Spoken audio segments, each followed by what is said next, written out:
There is a fight, kills hundreds of people, burns down a beautiful city, gets back his wife, comes and settles down. Before this, I will tell you, he goes for a year of penance in Himalayas. He said he had 10 basic qualities, Ravana.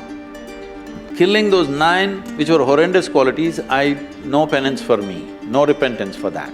But he was also a great devotee and I killed that also. So 1 year of penance the man goes for. This is not a… See, don't call them religious texts, this is nation's history. But what I'm asking is, a 6,000-year-old drama, if it got little mixed up, it is not your problem. The problem is just this, is there something for us to get from that?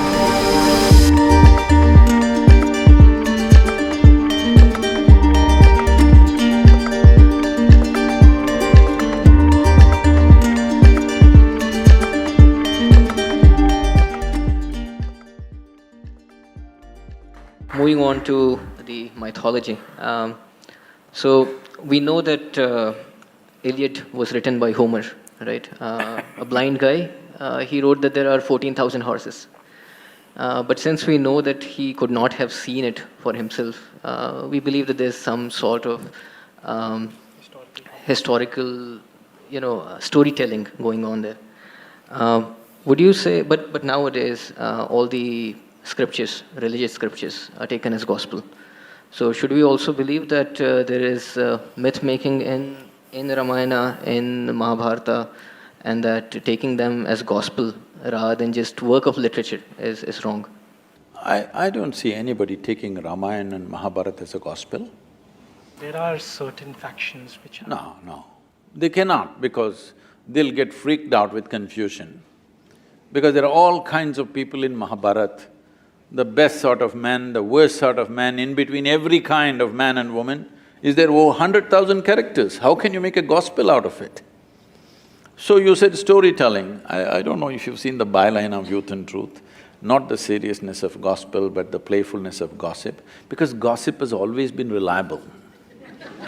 No, at any time in history, nobody went by the official version. Whatever the official version came, people asked around with their friends and relatives what happened.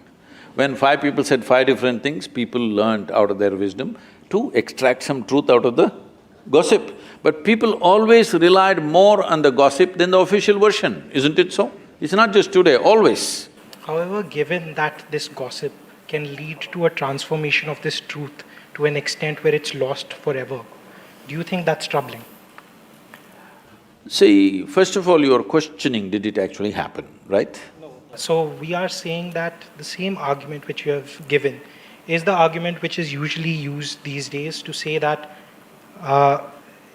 buildings which were constructed by the Mughals were actually not Mughal structures. Okay. I get the however, point. that's gossip being misinterpreted completely. Now, see, if you come further south, people are questioning whether Rama existed or not, okay? This is just a question of poor memory.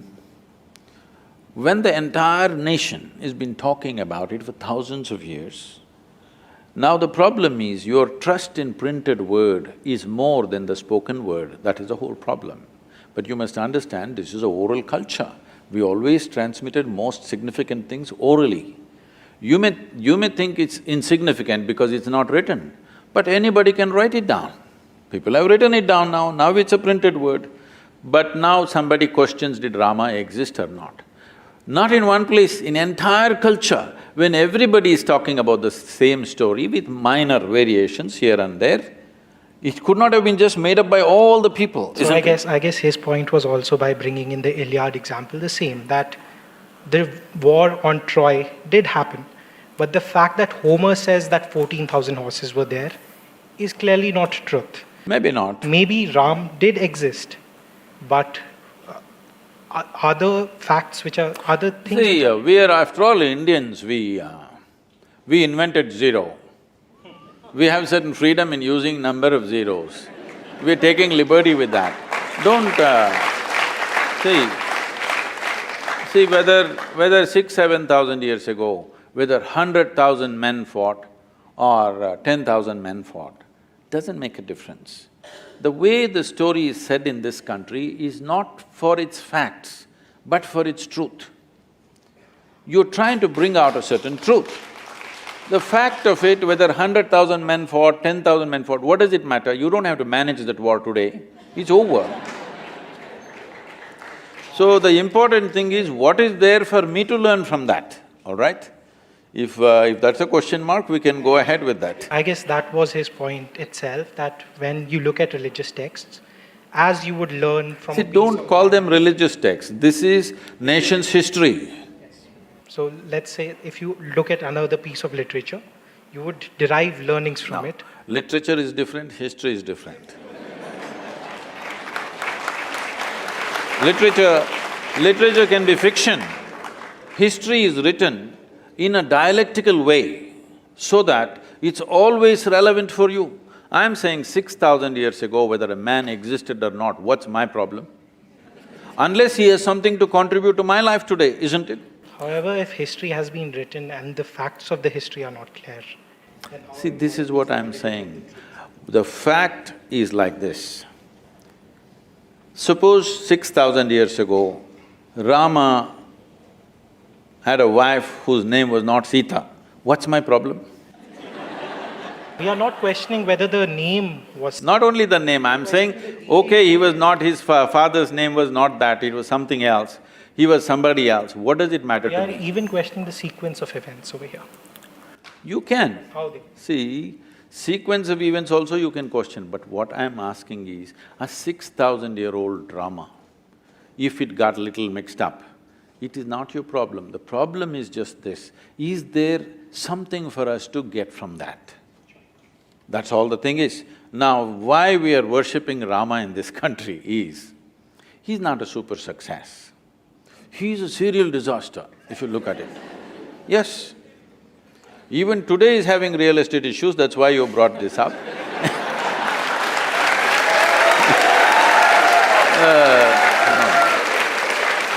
But it is not today alone, it's not today alone. Right from the beginning of his life, he is in trouble and trouble and trouble and trouble. See, he is rightfully a king. He is coronated at the age of 17 or 18. He marries a princess, and within 1 or 2 years, he's sent to the forest. They didn't go to the jungle for picnic. As some of the television serials are showing Rama, Sita doing all that. No, it is like, throwing him out of the kingdom from his power and everything. That itself would have shattered a man, but he settled down there. But Rama is also an insecure person who, when Sita came back to him, first she sat through fire. We will come there, don't First jump. she sat… First let's kidnap her, no.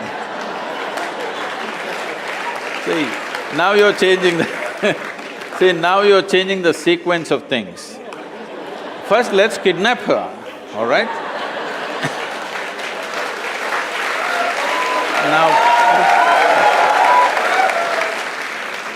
Now the Sri Lankan people come and kidnap his wife and go away.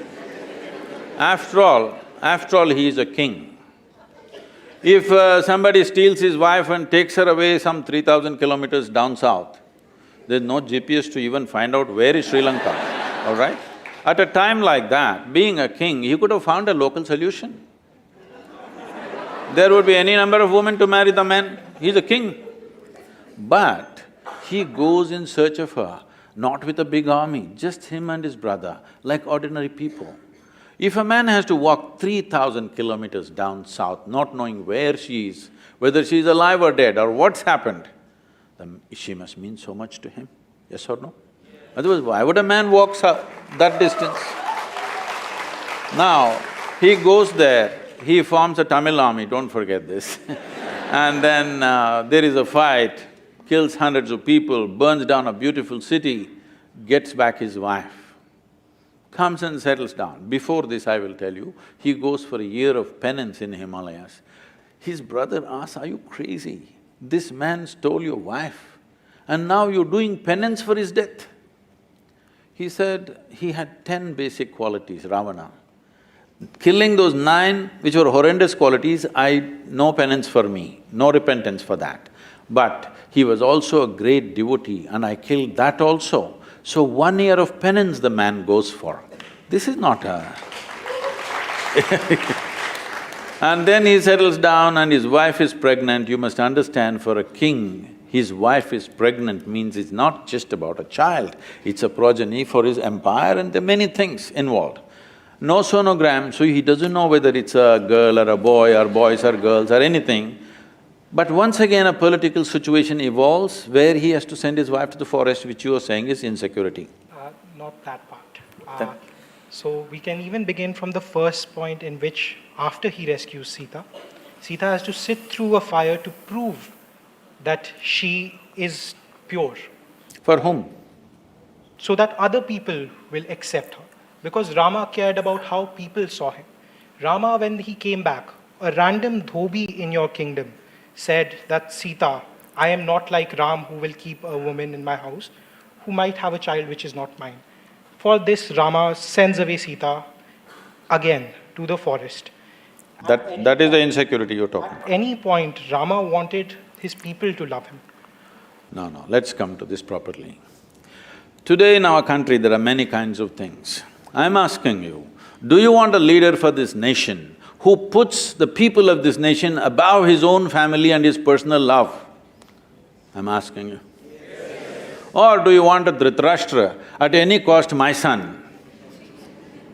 You want a man who puts the citizens of this country above his family. This is not just another woman for him. He went and fought a battle for her, walked 3,000 kilometers. This is not just another woman. He is living for her, but still he sends her back to the jungle when she is pregnant, knowing fully well that it could be his future for this kingdom. And he's putting… See, it is not just about a dhobi, this is what your mistake… you're taking these things literally. When a dhobi said, what it is being said is ordinary people are talking like this. Ordinary people have no trust in the king, that he's just brought some woman from somewhere and he's made her our queen, because queen is seen as a mother to the nation. We don't want such a woman as our mother, that's what they're saying. She went and lived with some man somewhere. This is what the people of those times are saying. So if the king says, I don't care what you think, I love my wife and keep her, that would be not a good king, not a good administrator. So he is putting his people above somebody that he loves very, very dearly, and she's pregnant. It's not a small thing for him, it means a world. But still, he sends her to the jungle. This should be bowed down to, this is why we bow down to the man. No? Please say it. No, why? He has something to say, please. So there are different types of responsibilities of you as a person. As a king, there are different responsibilities, and as a human, as a family member, you have different responsibilities. Now you can't just throw away your wife and send her to a jungle. It's like just objectifying her. It's not treating her like another human who's pregnant, who will need different things and have promised her different things. Well, then you're against Gautam Buddha, you're against Rama, everybody. But you need to understand this in the right context, that is, if this woman didn't mean anything to her, he wouldn't have traveled down to Sri Lanka, fought a battle and brought her back, isn't it? It was his pride about what… How can you His pride you could have got, he could have got 100 wives around him if he wished, but he went for this person who means so much to him. Moving on… No, you must see the words that he's uttered. You must see the words he uttered about Sita, what she means to him, how he cried to Lakshmana and what he said. Actions are way more important. Why are you reading all these evil intentions in his mind that he did not express anywhere? He did not express… With our words, we can say anything. See, as far as you are concerned, you know only what you read. You don't know anything else about his life, neither me nor you, all right? So, from what you read, nowhere does it say that he was insecure. Nowhere does it say he went for his pride. Nowhere does it say that… No, everywhere it says very clearly, let me tell you, the reason why he is worshipped today is, though life threw disasters after disasters at him, the man never became resentful never became hateful, never became angry. He did not become a recluse either. He went about fulfilling every duty that he has to do. With a personal pain and grief that he is carrying all his life, the man went about doing the best he can do for his praja of the day. If this is being accused of being as pride and this… There were strong reactions to that question, but I think that's a nice segue to the next one, which is once… Why do you say it's a reaction? At least… See, You had once said that people should not react to injustice, but this country has been based on civil disobedience movement. Movements like anti… Did I say they should not react to injustice? There was a quote of you… Like what? Said that people should not… Why don't you just read the quote instead of paraphrasing like this? Maybe you didn't… The quote was that Huh? we Again, should not react to injustice. Yes. This is one of the Yes. But I did not say you should not respond sensibly. We want to know why or what the context behind this Because the context is, I am differentiating between human response and human reaction. If I react, I will only cause one more injustice. Right now, what I think is injustice, I will feel angry and I will do one more injustice. But if I see this injustice is happening and respond to the best of my intelligence and my capability, there could be a solution. So you have defined reaction. Yes, reaction and response I have clearly defined all along. Is it not important that you respond consciously rather than reacting violently?